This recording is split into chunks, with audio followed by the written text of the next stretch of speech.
আজি তামুলপুৰ জিলাৰ শুক্লাই চেৰফাঙৰ কনষ্টিটুৱেঞ্চিৰ নিধোৱাত এই শুক্লাই নদীত কিছু ৰাতিৰ ভিতৰত পানী অহাৰ কাৰণে ইয়াত বানপানীৰ এটা পৰিস্থিতি হৈছে।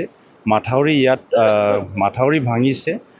যিটো মাথাউৰি এনেকুৱা পুৰণা মাথাউৰি আছিলে, হয়তো ব্লগৰ আণ্ডাৰত বনোৱা মাথাউৰি আছিলে। সেই মাথাউৰিটো ভাঙাৰ কাৰণত বহুত আমাৰ ৰাইজৰ ক্ষতি হৈছে।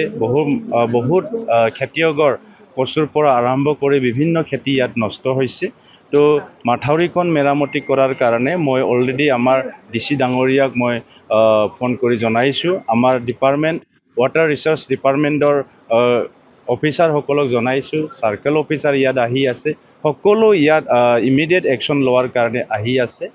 ৰাইজৰ মই আশা ৰাখিছোঁ ৰাইজে ইয়াত সহযোগ কৰি আছে। গতিকে আমি ইমিডিয়েট ইয়াৰ ৰাইজৰ উপকাৰ হ'ব পৰাকৈ ইয়াত একশ্যন লোৱাৰ কাৰণে আমাৰ চৰকাৰী কামখিনি আৰম্ভ কৰিছোঁ। শুক্লাই নদীৰ বহুত জাগাত মাথাউৰি নাই, ইতিমধ্যে চৰকাৰে ইয়াৰ ওপৰত কি পদক্ষেপ ল'ব? হয়, শুক্লাই নদীত বহুত জাগাত মাথাউৰি নাই, কিন্তু আমাৰ সন্মানীয় সকলোৰে জনপ্ৰিয় আমাৰ water resource minister Piyush Hazarika ডাঙৰীয়াই ইয়াত শুক্লাই চেৰফাঙত কিছু মাথাউৰি বৰ্তমান চেংচন কৰিছে।